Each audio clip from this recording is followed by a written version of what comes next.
Hey, Dave Melenda here, Positive Polarity Podcast. Hope you're doing awesome. Oh my gosh, I'm so excited to hear from some energetic guy today. This guy, Jeff Van Kampen, is like a ball of fire. And every time I hang out with him, I learn something. So, Jeff, thank you so much for hanging out with us today.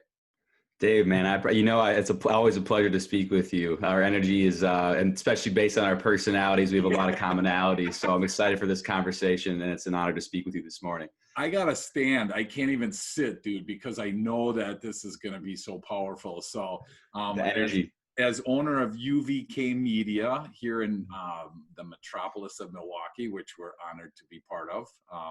Thanks so much for hanging out. We are going to talk about a bunch of stuff. I know that it's kind of like when I hear UVK Media, it's like the media part I'm immediately drawn to. So when you guys created that name, what was the impetus behind that? Yeah, that's a really good question. And in fact, I don't know if I've ever even been asked that on the media side of things. So we got started in probably 2015. This is even before UVK Media was a real thing. We got started in, I think, 2015 when I met my business partner. And we actually started just doing a bunch of online social media stuff. Started doing clothes. We were selling clothes organically through through Instagram. And that was kind of our initial introduction into the social world, into the marketing world.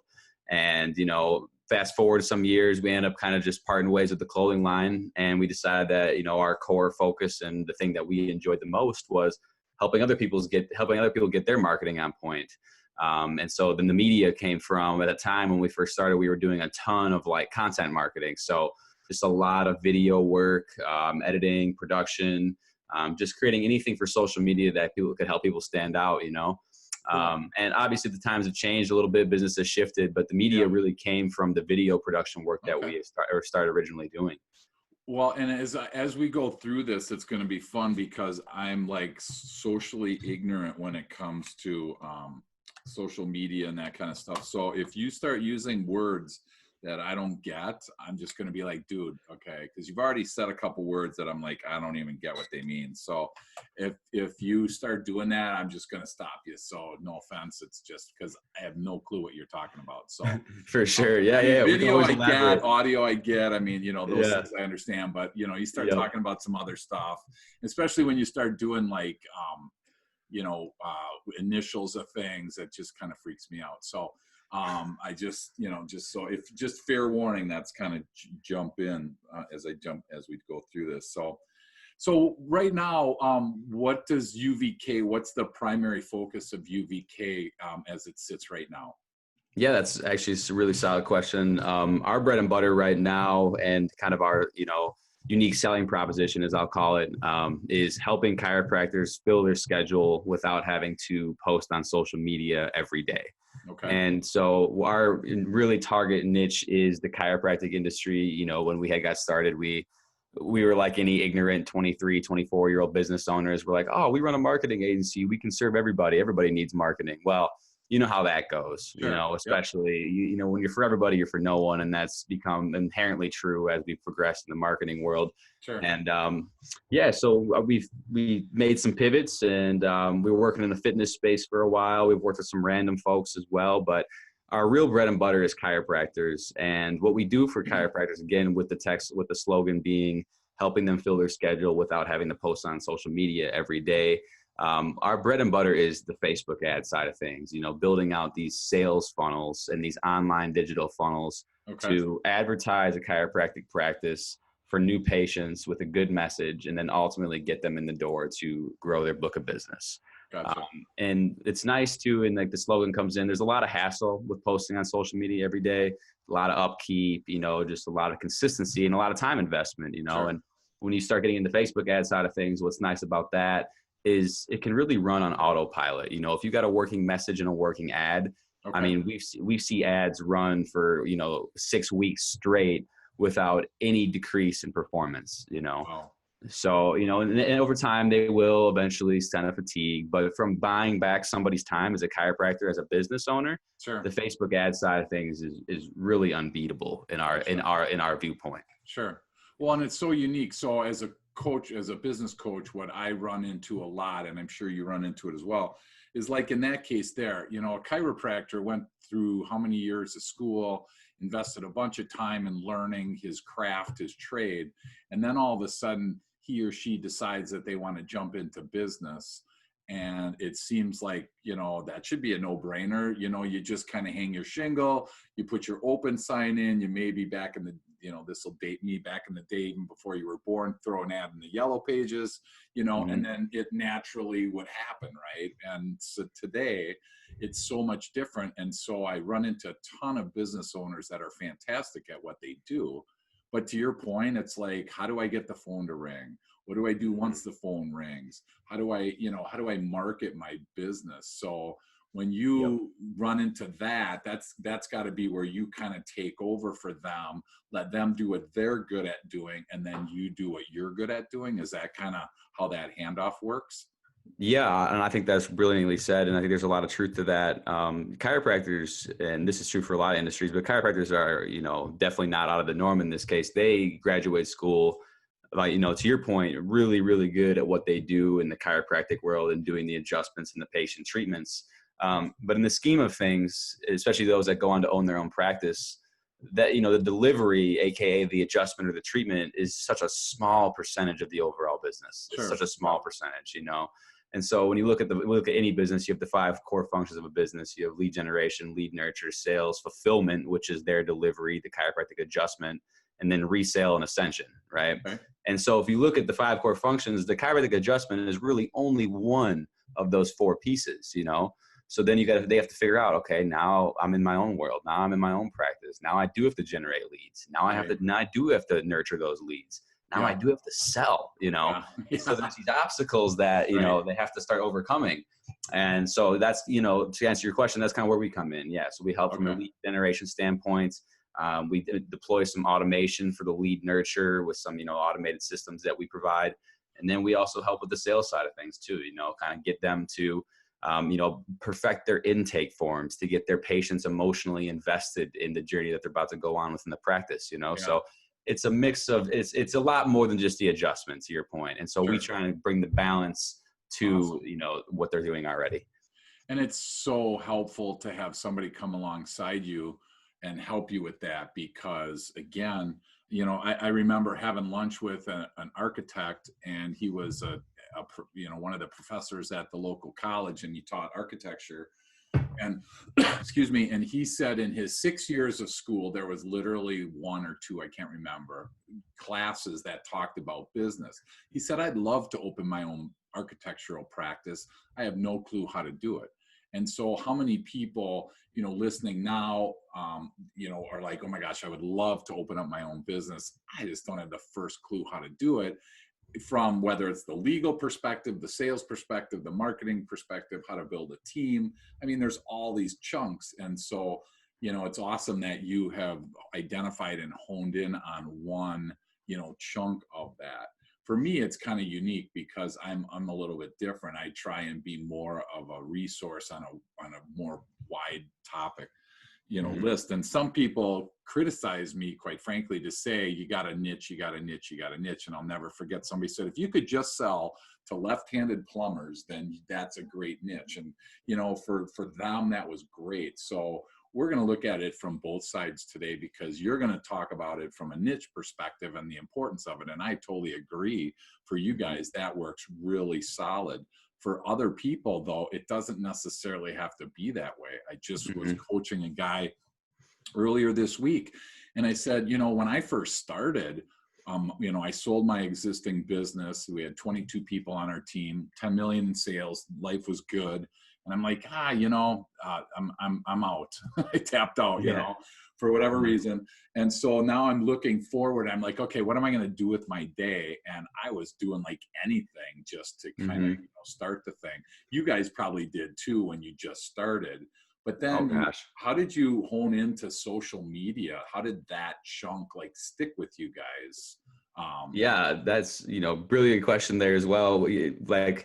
It's really, we just kind of fell into it, honestly. Nick and I, my business partner Nick and I, we are both industrial engineers by trade. So, you know, it's not like I went to school for marketing. You know, we went to school for industrial engineering, which is like process engineering. And, lo and behold, marketing is just a process you take people through in order to kind of manipulate and convince them to take a certain action, Sure. But we got into it. Actually, it's funny. Nick had a relative that owned a screen printing business, my business partner. So he had a relative that owned a screen printing business.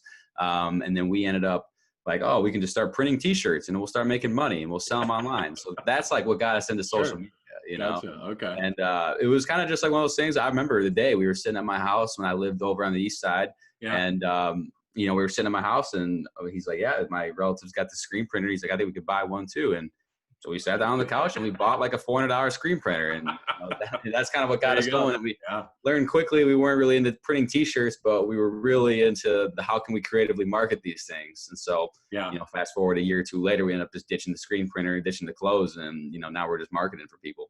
Wow. So do you have any clothes left that you made or did you don't? Yeah, it's funny. Here, I got some stuff right here, Look at that. They're still selling them. Yeah. I mean, we kind of did close the LLC, so we don't necessarily, we can sell them maybe, I guess, under the table. I don't know. All right. So all you people that want to buy a t-shirt from Jeff Van Kampen, just, reach out to him individual. I don't want to know how that works moving forward, just hit me up on PayPal or something, Yeah. Cash is king on those things. I know how that works. Yeah, no doubt. So, I mean, it's been, one of my favorite quotes that my business partner and I use a lot is from Steve Jobs. And, the dots always connect backwards. Sure. It's hard to like look at your life and try and plan everything out. But when you look back and the short time that we've been doing this, I'll be 27 this year. We've been doing it for about 5 years or so. It's like everything connects backwards. It's hard to predict what's going to happen, but you look back and everything seems to come to alignment. Well, you've learned a ton in 5 years. When I think about, the things that I learned from you, I never would associate the fact that you're younger than my kids. So, I appreciate you from that perspective. I'm the kind of guy, I'm a, whatever they call that. I don't even know. What do they call me? A legend? No. Yeah, thanks. No, that age group. What is that? I always forget. Baby boomer. Is that what I am? I think that's right. Yeah, that's right. Somewhere in there. Right. So, I grew up where, we didn't have fax machines. We didn't have all this stuff. And, you probably don't even know what a fax machine is, but, I'm the kind, I don't have time for social media. Okay. So you're an average person that you're probably communicating with.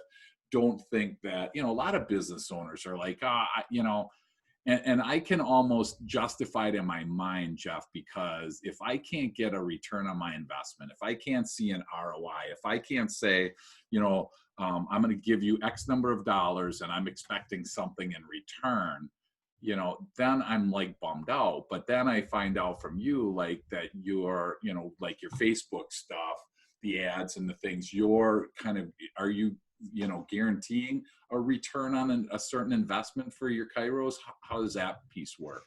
Yeah, that's well said. I'm kind of operating the same principle that, there needs to be some sort of guarantee. On our end, since we do a lot of like the lead generation side and then help with the nurture, and because we still don't have a complete control over what happens when the patient comes in the office, unfortunately, I can coach somebody to, kind of improve their intake forms, improve their selling process, but ultimately I'm not the one in there closing the sale. Right. And I'm not on site a lot of the times. A lot of the guys we work with are around the country, so I'm not on site to kind of, micromanage or kind of coach on that front. So our guarantee is an opportunity guarantee.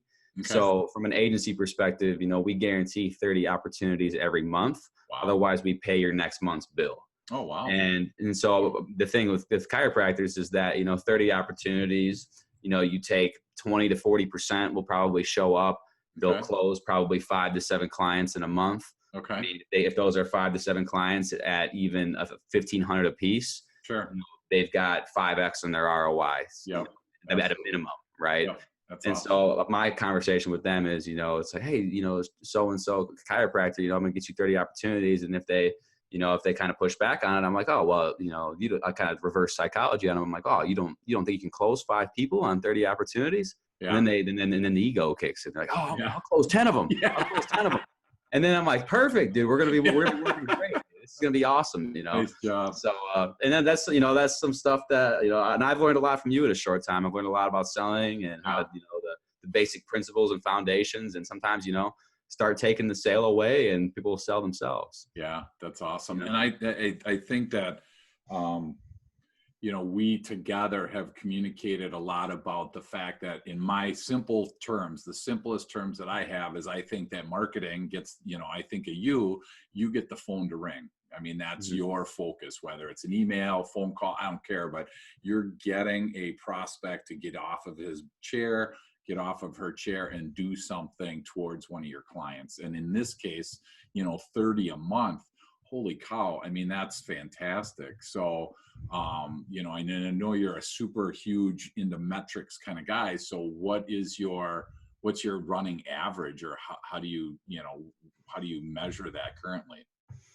Yeah, so the metric really is, for in terms of the guarantee, is what we call, and it's an overused word. I don't really like to call it. It's the leads, and Yeah. leads are big. Lead generation has become a huge buzzword with the whole online generation and all these different agencies and stuff. So I like to call it more so 30 patient opportunities. Sure. So 30 patient, and a patient opportunity in our book of business would be considered a first name, a last name, a phone number, and an email.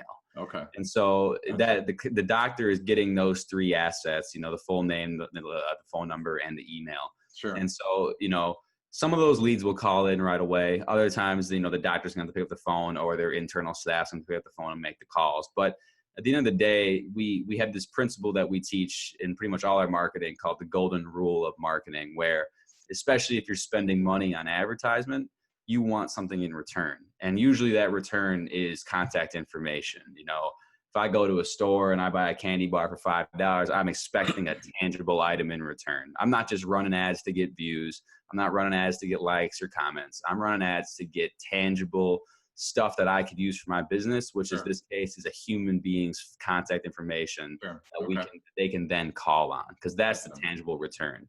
Because at the end of the day, even if you get 30 leads a month, 5 of them convert to patients, you still got 25 more people to call on in the future. Maybe they're not ready right now, but that doesn't mean they're not ready in 2 months. Sure. Sure. So Awesome. that's Cool. So what is there a certain platform? I hear you talked about Facebook. So, I'm sure most people are familiar with Facebook.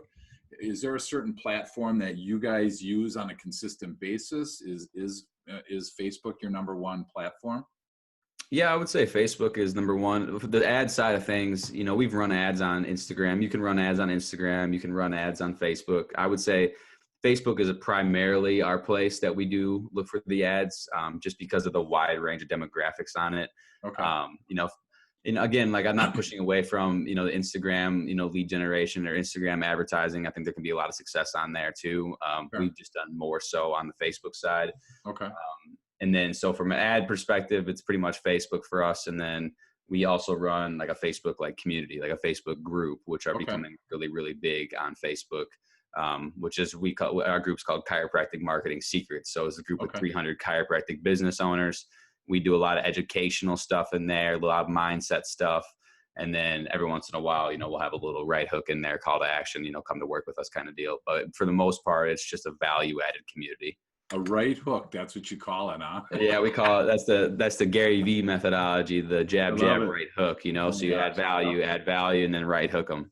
Okay. Wow. So, and that's pretty much the principle we live by in that group is, value, and then some sort of call to action, whether that's, join us on this program, or we introducing this new course for you guys, or, we got this guest speaker who has some sort of subsidiary offer with them, whatever it is, Sure. But we try to make sure the value exceeds, the pitches or the right hook.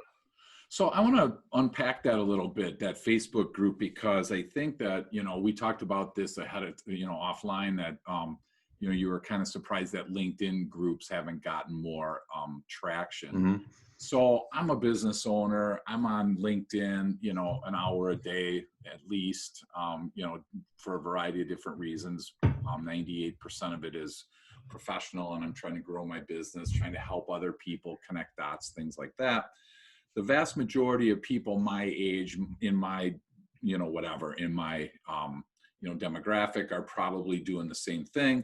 And here comes this group thing, whatever that is, right? I mean, so for the people listening, what's the value? How do you start one? Who should really do that? You spend a little bit of time, if you would, Jeff, just kind of helping us better understand that, because I want somebody maybe on this call to walk away with the thought of, oh my gosh, I could start a group and I could start to, find ways to keep, these people in front of me and me in front of them. So help me Yeah, understand that a little bit. absolutely. Yeah. And this is a fun point of conversation.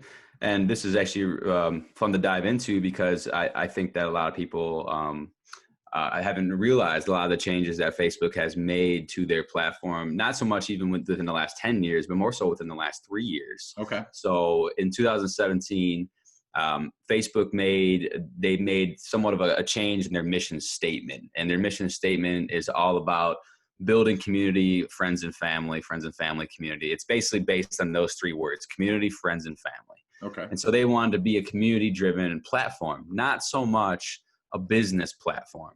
They didn't want to be the LinkedIn. They didn't. So what they did to kind of combat that and kind of, follow that new mission statement of the friends, community, and family is they throttled business page organic reach. And what I mean by organic reach is prior to 2017, if you had a business page, you could post, and if you had 1,000 followers, 600 people might see that post on your business page. Okay. Now we're seeing organic reach as low as 5%.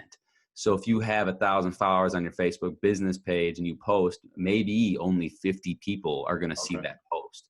And so what they've done is they've throttled the business reach. Okay. And so on purpose, I'm assuming, so that then you have to pay. Yeah, they want you to pay stuff. Okay. For two reasons. One is 100% accurate there. So if you want to and we advertise through business pages. And so business pages, if you want to get people, your eyes on that, especially new people, it's pay to play. That's why the advertisements are so big. It's prime placement. Sure. But they've also done that too, because again, just that mission statement, they were sick of people's timelines being filled with all these different businesses. The community wasn't happy with it. That's wasn't what they had stood for since their creation in 2005, 2006, whenever they came out. Okay. And so they decided to make a change. They decided, hey, we're going to throttle business page reach. We're going to basically just focus on friends, community, and family. And in the mix of that, the community aspect really came heavy with the groups. And so the Facebook groups are a beautiful way to add community. And so the workaround is maybe not so much having, if you're, people like yourself, positive polarity, you do the sales roundtables kind of stuff. Maybe it's not so much focused on the business page, but maybe it's create a group, a sales professionals group. Okay. And what happens is groups in Facebook actually really still have really good organic reach, because if you're in a group on Facebook and you voluntarily join that group, Facebook seems that, hey, this person went out of their way to join that group. Okay. So we can show them that information all day. You know what I mean? It's like joining somebody's email list. You opted into an email list in the same way you opted in for a group, Sure. Okay. So if you have a group, we have a chiropractic group of chiropractic business owners, I have 300 some people in there, Nick and I have 300 some people in there, and Nick and I can post in there, and, we'll get, 175, 200 eyes on that post of people that are only in our group. Nice. Our target demographic of chiropractic business owners that we are directly adding value to. I don't got to worry about my friends seeing the post. Sure. I don't got to worry about some salespeople seeing the post, some other marketer. It's only people that are in my group. So it's a targeted way to market your business. So what's the advantage for the chiro in this case to jump into that group? Yeah, I would say the advantage is that I'm pretty much giving away. So I would say that we have a certain course that we take people through. It's organized, it's top to bottom on how to set up a working ads funnel. Okay. I've probably taught 95% of the stuff in that course, in that group, honestly, but it's jumbled. It's everywhere. Yeah. And what I'm learning is people pay for organization. But to answer the question on that is Nick and I, between the two of us, we're giving away so much free marketing value. And I hate the word free, honestly. It's slow, but giving away more value than 90% of chiropractic groups on Facebook. I can say that because I'm in a lot of the other groups, and we are consistently going live, doing presentations, interviewing other people that are big in the space of chiropractic, and just continuing to just pick people's brains and move the needle. That's all we're looking to do in there. Okay. So you taught me value stacking, which I love, and I pretend like I Mhm. came up with that. So Oh, yep. yeah, I don't give Yep. you any credit. So I'm giving you credit here in front of the world. But no, I love that value stacking terminology because it really puts a great visual in my mind. I think about just making a cheeseburger bigger and bigger and bigger and adding more bacon and more cheese. And you just keep, it's like, oh my gosh, this thing is, now I'm hungry. Um, but I think if I'm understanding you, you jump into this Facebook group for you and you get value stacked here pretty heavily, and then as that stack increases, then trust kind of gets built up, and then you get the people that there are people in your group, I'm assuming, that are always going to want to do it themselves, and they don't see that, they think that their time's not either worth a lot, or they're at a point where they just can't afford to pay you, and I totally get that. You're trying to help the people that believe in the message and want you to actually fulfill that for them, I'm assuming, correct? Yes, absolutely. And that's the 100% the truth. There's always going to be people that, are not ready in terms of, mindset, in terms of where their business is at from a financial perspective. And in our case, that's totally okay. Because, Yeah. Yep. when they're ready, we're Yep. going to continue to show up. And when they're ready, we're going to be the first guys they think about because we're Right. going to continue to show up. And what's interesting about the social world and kind of how online, one of the things I'm really fascinated about within the online world is, you know, if you have a group or if you have an email list or if you have, some sort of online following, a LinkedIn following even, you can take 30 minutes or 20 minutes, whatever it is, to create one piece of content and get it in front of thousands of people. So instead Yep. of having to go individually and message all these people and say, here's this piece, here's this piece, here's this piece, Yep. the distribution time on things has just plummeted, which is awesome from a business owner's perspective. Because Nick here, I can create one piece of content in there and show it to 200 people without having, again, to message everyone individually Sure. and teach everybody individually. And so you said it well too, is what we're really doing in that group above all is bridging the trust gap. We're bridging the trust gap between what all this noise in marketing, all these other Yep. agencies that are just Yep. looking to make a buck and not provide value. There's a lot of noise in any Yep. world, in the online marketing world. Yep. So what we're doing is we're trying to cut through the noise, show our value through education, and then also when we're educating our people, when we actually produce an offer to them, since they are educated enough, they have contextual relevance for what that offer means and how it's going to provide value to them in the future. Sure. Wow, that's so cool. So I think of it in my perspective. I think if there's no trust, whether I'm a consumer or I'm actually the seller in this case, if there's no trust, there's not going to be a relationship. And then if there's not going to be a relationship, there's not going to be a sale. And so I can kind of bridge the gap to say if there's no trust, there's no sale. And so what I'm hearing is this Facebook group type situation or LinkedIn group, any type of group, there's trust being built, and then you become the trusted advisor. It's kind of like having a CPA, or an attorney. I have a guy who does your social media. I have a guy, Jeff. I think that's what you're trying to get to. And I think that that's such a powerful place to be because we need to get trust from people. I mean, you look at the statistics on trust, and that's part of my book, that I talked about was trust in the workplace. If you don't trust your teammate or you don't trust your boss, the likelihood of you being engaged in work is so minimal, and it transitions over to the client. If they don't trust you, they're not buying. So I love the fact that kind of the foundation for UVK and for you guys is to really build that trust. And then once that's there, the cool part is people say, hey, what else do you do? What other Right. things? Because I trust you. What other things can you do? So for anybody that's listening, if you're not building trust in your day-to-day communication, with your clients, with your prospects, I don't care who it is, but without trust, it's so hard for us to move forward in any type of relationship. Yeah, I that's mean, I get hit up every week, as I'm sure you do, Jeff, on LinkedIn. And, somebody invites me to connect, and I'm looking at them. I look at their profile and I'm like, okay. and I connect with them, and man, for the next week, I'm just like inundated, right? With buy this, buy that, do this, free course, blah, blah, blah. And it's just like, it's never free because it's never Never. free, right? I mean, Hmm. and I get it. They're trying to do their job and I'm cool with that. It's just, if I don't trust somebody, that's what I think I'm just learning as we're talking about this Facebook group. You don't join groups that you don't trust, you Right. know? I Yeah. mean, I don't see that happening. So I think this is a really potential untapped opportunity. So I appreciate you unpacking that with us. Yeah, absolutely. And I think that it's the same is true from like a group moderator perspective too, is like it's our responsibility as people that moderate the group to manage everybody that comes in. I don't, Right. obviously from the competitive nature, it's like I'm not trying to have other, digital marketers in there. I'm not trying to have, people that just look sketchy, because it's like the, it's Uh-oh. just, Is my long hair okay? I mean, do yeah, I look yeah, yeah. sketchy?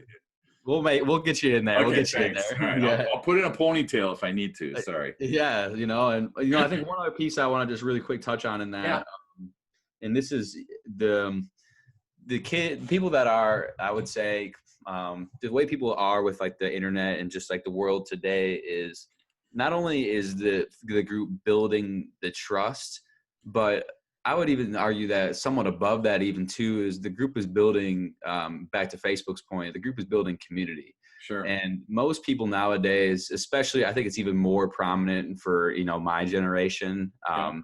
than like, potentially maybe people like yourself. But I think you guys are also going to resonate is that people want to be a part of something bigger. Yep. They want to feel like a part of something, Right. So I have this artist that I follow pretty much like nonstop, and I'm in his Facebook community. Happens to be a lot bigger than mine. It's close to 40,000 people, but it's You started at insane. 300 though, Jeff. I guarantee you, Yeah. right? So Yeah. Oh, that's facts, awesome. facts, And so, but you feel like you're just like a part of something, people are vulnerable in there. People are sharing, Yeah. bad days, when they're overcoming this, Yeah. my so-and-so, my friend just passed away, so it becomes a lot more than just music. It Sure. becomes just like a family, Sure. and that's like ultimately like why the group serves dual purpose is it builds trust, but it's also building community at the same time. People start Awesome. to engage with each other. They start Sure. to get to know each other offline. They're liking each other's pages. They're supporting each other. So Right. it starts to become a bigger thing too, which is again, not only bridging the trust, but then also building that community relationship. Well, that's so cool. Awesome. Well, and again, I'm so excited to learn more about that group thing. So I want to transition as we start to come in for a landing. I hear a lot of people talking about, um, um, you know, the brand building type of, concept, right? And I don't remember who it was, but somebody told me if you don't have the budget that Nike has, don't try and build a brand. And I don't know, again, if you agree with that or not, but I run into people that want to build a brand and not necessarily, go for the kill, like they're thinking, and I don't know how this is going to come out. So I'm just going to say it. There are certain companies that, they're in social media to get their name out there. And I mean, there's how many people on Facebook? I mean, how many people are on Facebook right now, Jeff? Like 4 billion probably. So, it's really hard to get your name out there to one of 4 billion without the marketing budget of Nike. So I guess my question is how do you, do you agree that, that you can make money on the instant gratification versus the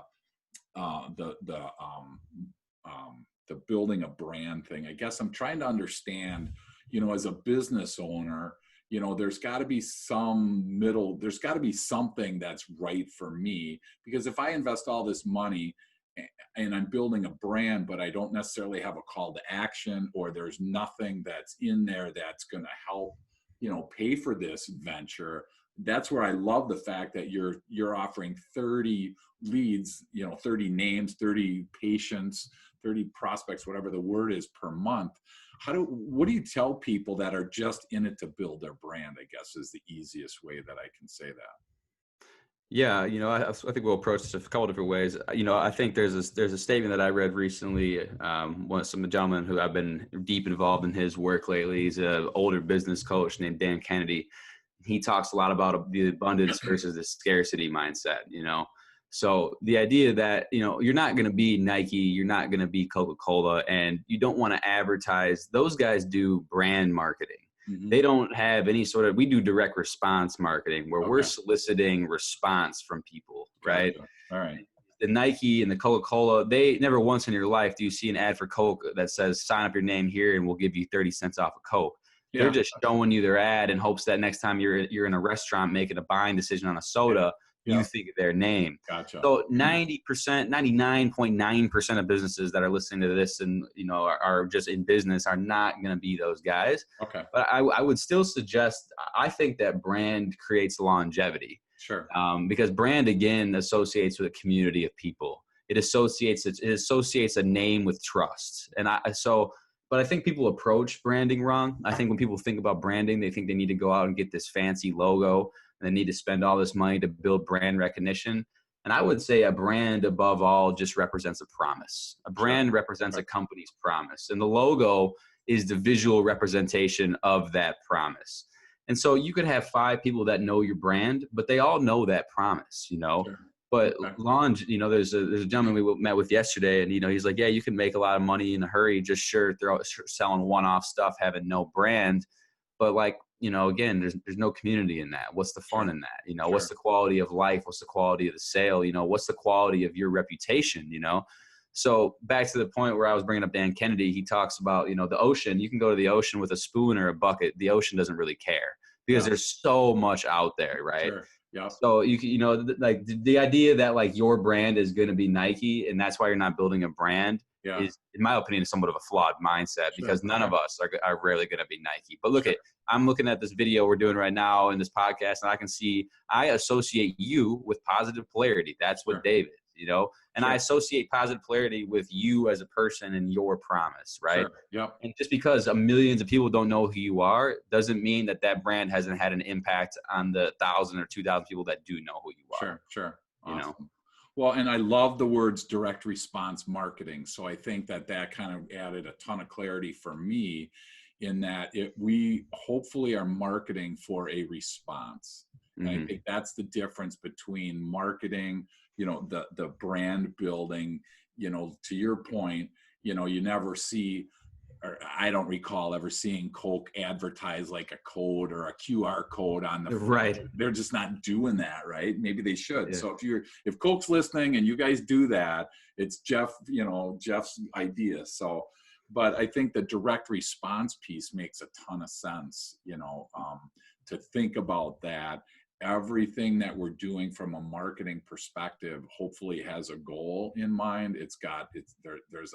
There's an ending to that as opposed to just getting those, that name out there. And I think Yep. that's definitely Yeah. a way to And go. So I think the goal for most businesses, we always said that brand marketing you don't really switch into becoming a brand marketing business, meaning you're not just advertising on brand alone until you're doing, excess of $50 million a year, maybe even more. sure.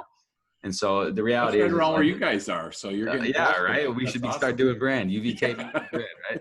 Yeah, so but I would say again, 99.9% of businesses should be more focused on the direct response, but that doesn't mean that they should ignore the brand because if you're Sure. doing a marketing campaign, if I'm running an ad to get solicit response and I'm getting 30 opportunities, well, there's still going to be 5,000 eyes that saw that ad to Sure. produce Yep. that 30,000 opportunities. So that's still 30,000 more people on your brand, So Yep. I'm always an advocate to brand. It is more of a marathon than a sprint, but Sure. again, it's back to the abundance over scarcity. You don't need everybody, and Yeah. so it's Yeah. all you need is a promise. That's awesome. So I got 2 questions and then we're done. So one question is, so people that might be listening, what advice would you give if they have tried and failed social media, whatever that is? They've tried to market, they've tried stuff and it just isn't working. So I didn't know if there's, what would you tell people that have tried? We'll stick to social media for this question. People have tried it. they've invested money in it and they're frustrated because they don't see it working. What would your advice be to that entrepreneur or business owner or marketing director of a larger company? So I'm just curious Yeah, absolutely. what your suggestions would be.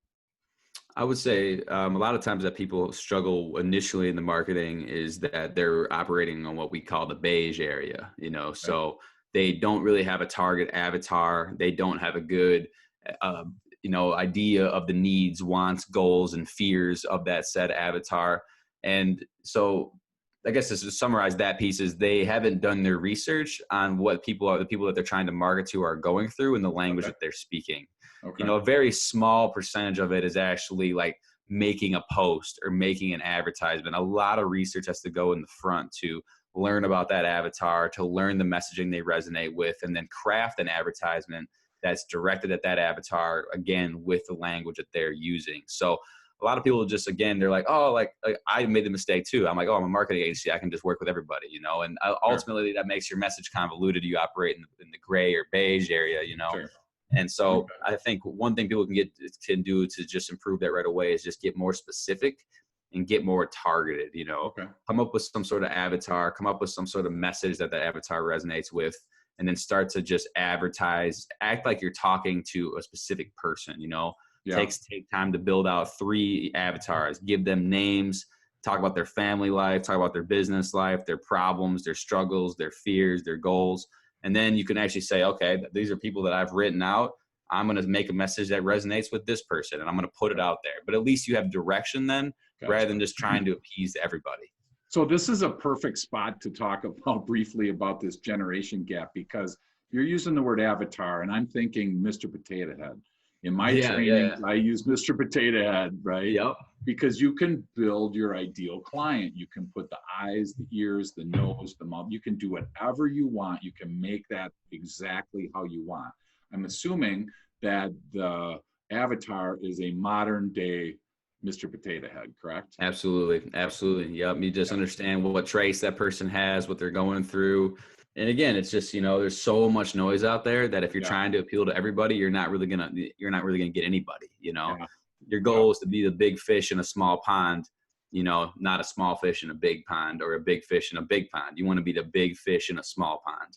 Awesome. And I remember in my past business, we, had a very particular customer. So we knew there were 5 qualities that we had, and we created, one of them I remember specifically was the owner was actively involved in the decision-making, process in his company.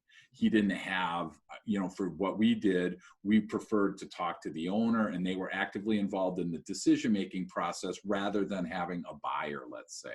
Sure. So we knew that was very, so when I looked at an opportunity, that we kind of ran them through this questionnaire in our brains and it either pass or fail. So to your point, the more that you can hone in on that avatar, the more that I always say, if we're sitting in a room or we're sitting at lunch and you could have the absolute best person walk in and sit down with us, who would that be? Name them, tell me what they're wearing, tell them where they went to school, whatever you need to understand about that person, because the better you understand your client, the more likely, the higher success you're going to have of selling them and connecting with them. So that's very true. There's one statement that I think summarizes that well is, from a marketing standpoint, most people are marketing to solve some sort of problem, so the person that describes the problem the best is also perceived to have the best solution. Right. That's awesome. I mean, it's either we're moving people towards something positive, like a boat, that's moving them towards something, or moving them away from something, a pain, a roof that they have or whatever it is. So totally usually when I'm doing my sales training, we're running from something or we're running to something. And the better that we understand that as well, and they can be both and so on and so forth. No, that's very true. It's funny too, because, humans are, and I know you have one more question. This is the kind of last piece here, but humans are a lot more naturally motivated to avoid pain and fear. Yep. So we always talk in marketing painkillers over vitamins, Ooh, so there you go. it's okay to go to the gain, and the fancy stuff, but especially when the market might go a little dip and maybe a little bit of a recessed economy, it's a lot easier to market painkillers than it is vitamins. Wow, dude, I didn't teach you that one. Where'd you get that? Don't be, you're not, I don't be, stole, I don't be stole that. two-timing me, stole that dude. one. I'm just Uh-oh. saying. Uh-oh. Yeah, I got love that. it. I got that from a guy who Nick and I have like dreams of someday like working with. He's a Oh my big time gosh. online, multiple 8-figure business owner, big guy too. That's But he's awesome. really, really legendary marketer. He ran like a big business when he was 16, but a good marketer that nonetheless.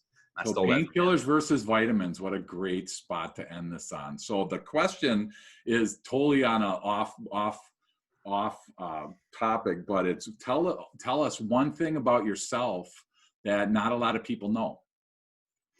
Wow, you're gonna put me on the spot with this one. Totally. Yep. A lot of people. What do a lot of people not know about me? Most people. I mean, this is not like crazy relevant, but I think my love for business. I came from an only child. I had no brothers and sisters, and so my parents were not only my parents, but they were also like my friends. Okay. And my parents are both business owners, and so I think that's what gave me the strive to actually like Cool. go down the entrepreneurial path, because I was like always spending time with them. Yeah. And, I think that's where a lot of just the drive comes from too, is just being able to like, not have those siblings to lean on. So then just obviously like, fending for yourself and going out there and just doing what you want and being independent, So I think that being an only child has definitely been like a big impact on my life. And it's the only thing I've ever known, obviously. So I don't have any actual reference, but it's definitely something that's had like a big impact on, the direction that I've gone.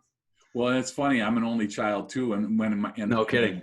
When I'm in my training, and I talk about like when I was a kid, I say I was an only child, right? Like I'm not anymore. It's like you're still an only child, right? Yeah. For me, it's odd because I don't know, anything about brothers or sisters. I don't know anything about, those sorts of relationships. So yeah, I'm in the same boat. I was, raised obviously just with my mom and dad. And the sad part is anytime there was a problem, it was always my fault, right? Yeah. We were immediately busted. It didn't matter. It was there's pros and cons. Their favorite child and their least favorite child. Yeah, exactly. Right?